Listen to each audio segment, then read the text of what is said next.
এমন কোনো মানুষ আছেন এই সংসারে যার অসুখ করে না? প্রত্যেক মানুষ কখনো না কখনো অবশ্যই অসুস্থ হয়েছে, তার এই শরীর রোগের শিকার অবশ্যই হয়েছে। এবারে দেখুন, এই রোগ আসে আবার এই রোগ চলেও যায়, কিন্তু সেই রোগ আমাদের কষ্ট দিতে কেন সক্ষম হয়? কারণ হলো স্বচ্ছতা। যদি এই স্বচ্ছতা শরীরে না থাকে তাহলে মানুষকে শারীরিক কষ্ট পেতেই হবে। ঠিক সেইভাবেই অত্যন্ত প্রয়োজনীয় হলো এই স্বচ্ছতা যেন মনেও থাকে। যদি এই স্বচ্ছতা মনে না থাকে তাহলে মানুষ চারিত্রিকভাবে কষ্ট সহ্য করেন। এবারে নিবারণ কি হতে পারে? বড়ই সহজ এর উপশম। যদি রোগ শরীরে হয় তাহলে সর্বপ্রথম স্বচ্ছতা বজায় রাখতে শিখুন, এই শরীরকে পরিষ্কার রাখতে শিখুন। বিচক্ষণতার সাথে এই রোগের সম্মুখীন হন, ভয় পাওয়ার কোনো দরকার নেই। ব্যায়াম করতে থাকুন, সব ঠিক হয়ে যাবে।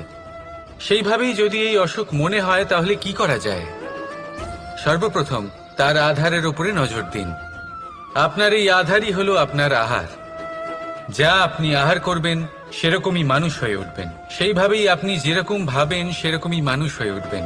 সেই জন্য নিজের ভাবনাকে শুভ করুন, নিজের দৃষ্টিভঙ্গিকে শুভ করে তুলুন, সবকিছু সঠিক হবে।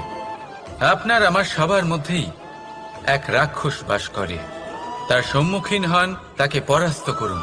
তাহলে এই রোগ সে শরীরেই হোক বা মনের মধ্যে, যদি সঠিক সময় তাকে আটকানো না যায় তাহলে যে কোনো সময় তা মহামারীর রূপ ধারণ করবে। সেই জন্য সাবধানে থাকুন, সুস্থ থাকুন। একজন মানুষ অন্য মানুষের সাথে শত্রুতা করে বসেন, দুজন ঘনিষ্ঠ বন্ধু। এমনও এক সময় আসতে পারে যখন এনারা একে অপরের শত্রু হয়ে ওঠেন। এর অনেকগুলো কারণ হতে পারে, কিন্তু মূল কারণ হলো আলোচনা। আগে হ্যাঁ, আপনি যদি কারোর বিষয়ে আলোচনা করেন তাহলে সে আপনার শত্রু হয়ে যেতে পারে। এবার মনে একটা প্রশ্ন আসতে পারে যে এটা কিভাবে সম্ভব হতে পারে? আলোচনা এটা তো অত্যন্ত জরুরি। যদি আমি নিজের বন্ধুর খারাপ কাজের বিষয়ে আলোচনাই না করি তাহলে সে শুধরবে কি করে? এ কথা সত্যি যে আলোচনা আবশ্যক, কিন্তু তার থেকেও বেশি গুরুত্বপূর্ণ এবং আবশ্যক হলো আপনার এই সিদ্ধান্ত। সিদ্ধান্ত এটাই যে আপনার এই আলোচনা কোন স্থানে করবেন। যদি এটা সবার সামনে করবেন ভাবেন তাহলে তা অপমানও হয়ে যেতে পারে। যদি এটা আলাদাভাবে করেন তাহলে তা পরামর্শ হয়ে যায়। অপমান কেউ স্বীকার করতে পারেন না, কিন্তু পরামর্শ সকলের ভালো লাগে। তাহলে যদি আপন কারোর জন্য ভালো কিছু চান, কাউকে শুধরে দিতে চান, আর আপনার মনে হয় আলোচনা আবশ্যক, তাহলে সর্বপ্রথম সময়, পরিস্থিতি আর স্থানের কথা মনে রাখবেন। নয়তো এই আলোচনা আপনাকে খুব ভোগাতে পারে। কোনো ব্যক্তির নির্মাণ হয় কিভাবে?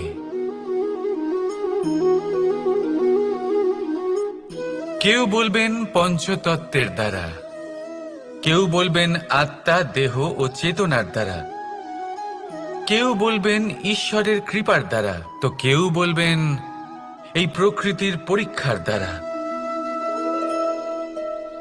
না, মানুষের নির্মাণ হয়ে থাকে বিশ্বাস দ্বারা। ব্যক্তি তখনই গড়ে ওঠেন যখন ব্যক্তিত্ব থাকে, ঠিক কিনা? আর ব্যক্তিত্ব তখনই হবে আর সেরকমই হবে যেরকম বিশ্বাস আপনি নিজের উপরে রাখবেন। যদি আপনি মনে করেন আপনি বিষের ন্যায় হবেন তাহলে আপনি বিষাক্তই হবেন। যদি আপনি এটা মনে করেন যে আপনি অমৃতের ন্যায় হবেন তাহলে আপনি অমরই হয়ে যাবেন।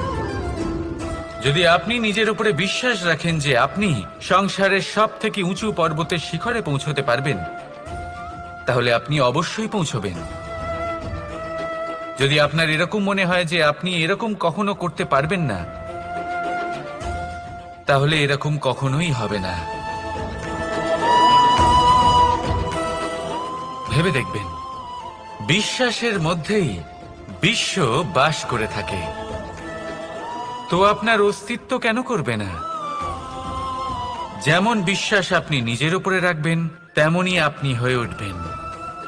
সেই জন্য নিজের উপরে বিশ্বাস রাখুন। আর হ্যাঁ, ভালোবেসে বলুন, রাধা রাধা। কি ভাবছেন? আজ কৃষ্ণ রথীর স্থানে বসে আছে, যেখানে ওর সারথীর স্থানে বসা উচিত ছিল। এটাই ভাবছিলেন তো? অনেক সময় এমন হয় যে আমরা যা দেখছি তা সত্যি হয় না। যেমন সূর্যকে আমরা দেখতে পাই কারণ তাকে দেখা যায়। তবে সত্যি হলো এটাই যে আমরা সূর্যকে দেখতে পাই কারণ আমরা সূর্যকে দেখি। এবার নিজের চোখ বুজে ফেলুন। এবার দিন না রাত কিছুই যায় আসে না।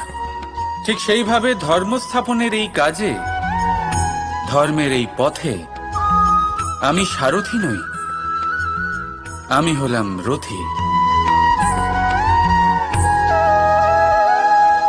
আর আমি খুঁজে চলেছি সেই সারথি যিনি ধর্ম, কর্ম এবং ভক্তিতে পরিপূর্ণ। ধর্ম যা আপনাকে সঠিক পথে চালনা করে, কর্ম যা আপনাকে পরিশ্রম করায়, আর ভক্তি তাকে সেই পথ থেকে বিচলিত হতে দেয় না। আজ পর্যন্ত আমি সবার সখা ছিলাম, সবাইকে সঠিক পথে চালনা করতাম। এবার আমি খুঁজে চলেছি সেই ব্যক্তিকে যিনি আমার সখা হবেন আর ধর্ম স্থাপনের এই শুভ কাজে আমার সাথী হবেন।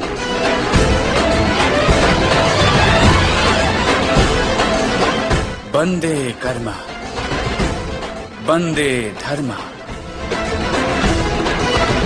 রাধা রাধা। কখনো দেখেছেন গরু আর তার বাচ্চাকে কিভাবে সে তার মায়ের দুগ্ধ পান করে? সুখে থাকে কারণ ও জানে যে ওর মা এই দুগ্ধরূপী অমৃত ওকে খাওয়াতেই থাকবে। ও জানে যে এই সময় শুধু ওর জন্য, যাতে ও নিজের মায়ের এই দুগ্ধরূপী প্রসাদ গ্রহণ করতে পারে, আর সেই জন্য ও সুখে থাকে। সেইভাবেই এই জীবন হলো ভালোবাসা। এতই ছোট হলো এই জীবন যে ভালোবাসার জন্য কম পড়ে যায়। ঘৃণা করে কেন সময় নষ্ট করব? আমি এটাই করি, আপনিও এটাই করুন। ভালোবাসুন, সবার মধ্যে ভালোবাসা ছড়ান, আর এই ভালোবাসার সাথেই বলুন রাধা রাধা। যুদ্ধ। আমরা সবসময় আমাদের জীবনের প্রত্যেকটা যুদ্ধ জয় করতে চাই। এমন কোনো যুদ্ধ নেই যে আমরা হারতে চাই। কিন্তু যুদ্ধ জয় করার জন্য সবসময় আক্রমণ করা বা শত্রুর সামনে গিয়ে দাঁড়িয়ে পড়া, তা কিন্তু সঠিক পদ্ধতি নয়। আর এটা যে সবসময় জয় এনে দেবে তাও নয়। জেতেন তিনি যিনি আগে শান্ত হয়ে শত্রুকে দেখেন, বোঝার চেষ্টা করেন, পরখ করেন, তার শক্তির সম্পর্কে অনুমান করেন, পরিকল্পনা করেন, আর তারপর বিবেক দিয়ে তার সম্মুখীন হন। কারণ শত্রু যে কেউ হতে পারে। শত্রু একজন মহাযোদ্ধা হতে পারে, আবার হতে পারে এক মহাব্যাধিও। যদি যোদ্ধা হয় তাহলে তার শক্তিকে বুঝুন, তার দুর্বলতা বুঝুন।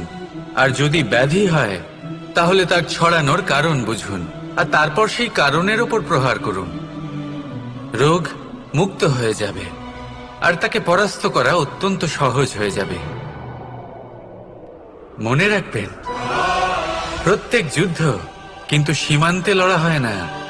কিছু যুদ্ধ এমনও হয় যাতে ঘরে বসে জয়লাভ করা সম্ভব। তাহলে আপনিও এই যুদ্ধ জিতুন আর আমার সাথে ভালোবেসে বলুন রাধা রাধা। বর্ণমালার সব থেকে প্রথম অক্ষর হলো ক।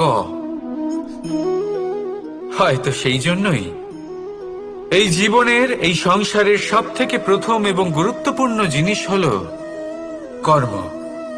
এবার এই কর্ম আসলে কি? জন্মগ্রহণ থেকে মৃত্যু পর্যন্ত এই জীবনকালে মানুষ যা কিছু করে থাকেন সেটাই হলো ওনার কর্ম। এটা যা কিছু হতে পারে। দয়া করে দান করা ভিক্ষা, আবার ছলনা করার বাসনা নিয়ে বলা কোনো মিথ্যা। এবার একটা মানুষের কর্ম সমগ্র মানব জাতির প্রারব্ধ নির্ধারিত করতে পারে, এতটাই শক্তি থাকে এই কর্মে।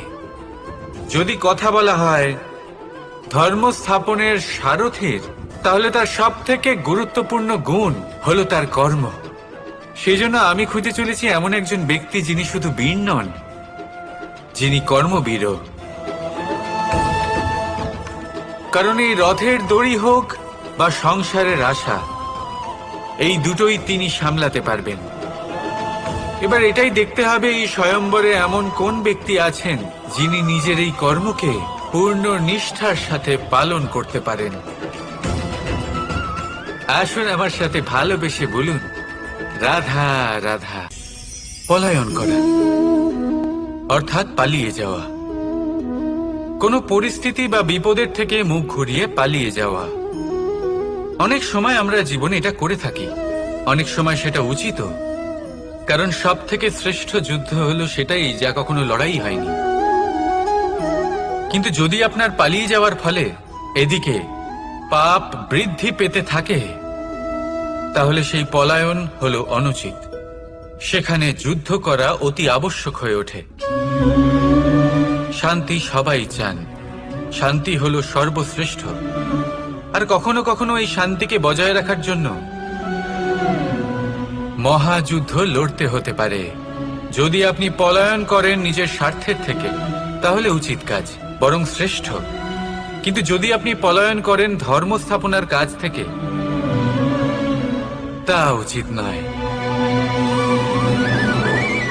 এই সংসারের ভাগ্যের মঙ্গলের জন্য অনেক সময় অনিমন্ত্রিত স্বয়ম্বরে যেতে হয়, কারণ ধর্ম স্থাপনার এই কাজ পলায়ন করে নয়, কর্মের পালন করে করতে হয়।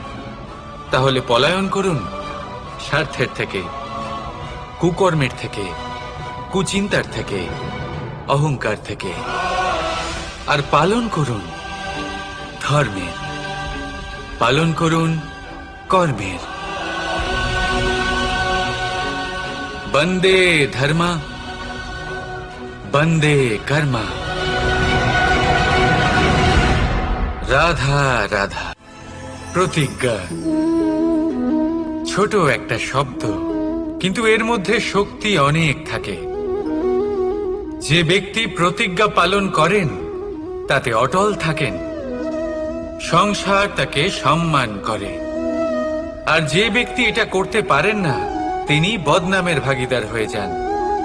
এবার এটা আমরা সবাই জানি, কিন্তু দেখুন এই প্রতিজ্ঞার পালন কি যে কোনো পরিস্থিতিতে, সে যাই হোক না কেন, করা উচিত। অর্থাৎ সংসার এদিক থেকে ওদিক হয়ে যাক, কিন্তু আমি আমার প্রতিজ্ঞায় অটল থাকব। এটা কি উচিত? এবার এটা আমরা বুঝবো একটা উদাহরণের দ্বারা।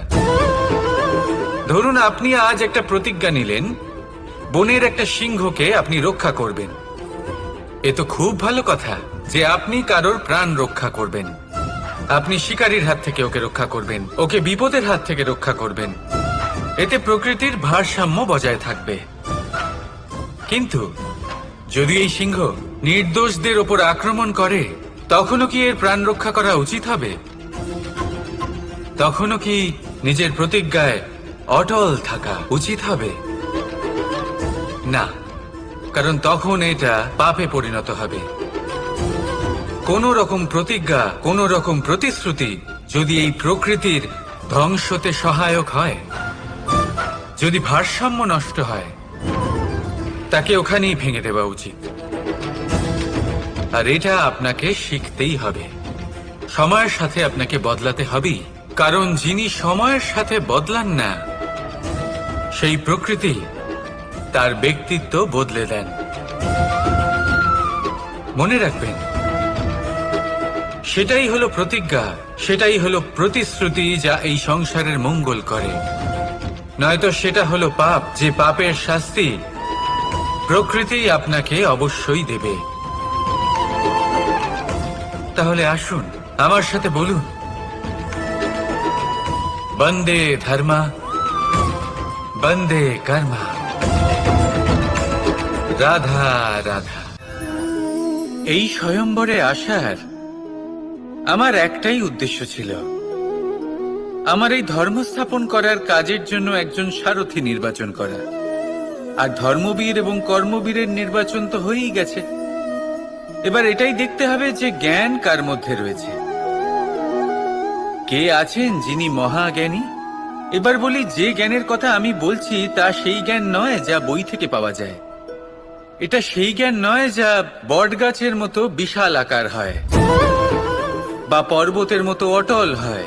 না, আমি যে জ্ঞানের কথা বলছি এটা হলো সেই জ্ঞান যা জীবনের পাঠশালা থেকে শেখা হয়। জীবনের প্রত্যেকটা ঘটনা থেকে এই শিক্ষা পাওয়া যায়, যা হলো বাতাসের মতোই সরল আর জলের মতো নিজের পথ সে নিজেই বানিয়ে নেয়। আমি সেই জ্ঞানের কথা বলছি।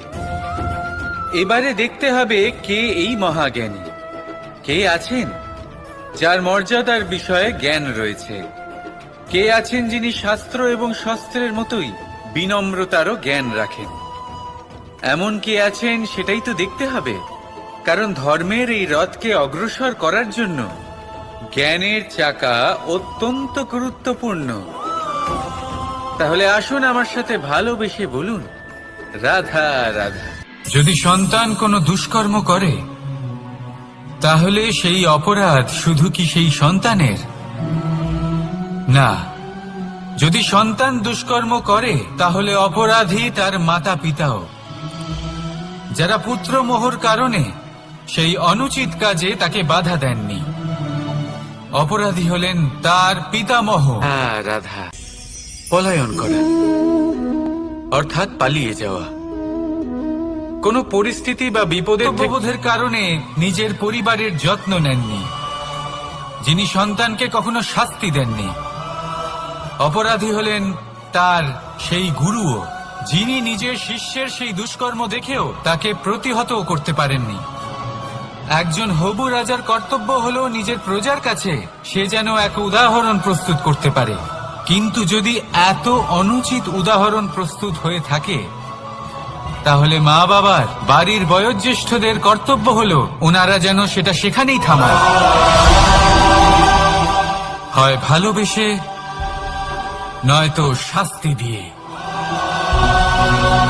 যদি না থামানো হয় তাহলে মহাভারত অবশ্যম্ভাবী। অনেক ব্যক্তির মনে একটা প্রশ্ন জাগে আমাকে আর রাধাকে নিয়ে। বলেন যে, না আমি আর রাধা একসাথে থাকি, না আমাদের বিয়ে হয়েছে, আমি এখানে দ্বারকাতে ও ওখানে বর্ষণাতে, তাও এত ভালোবাসা কি করে? এ কেমন সম্পর্ক? আমি তাদের একটা সহজ কথা বলতে চাই। আপনি কখনো আয়নার দিকে দেখেছেন?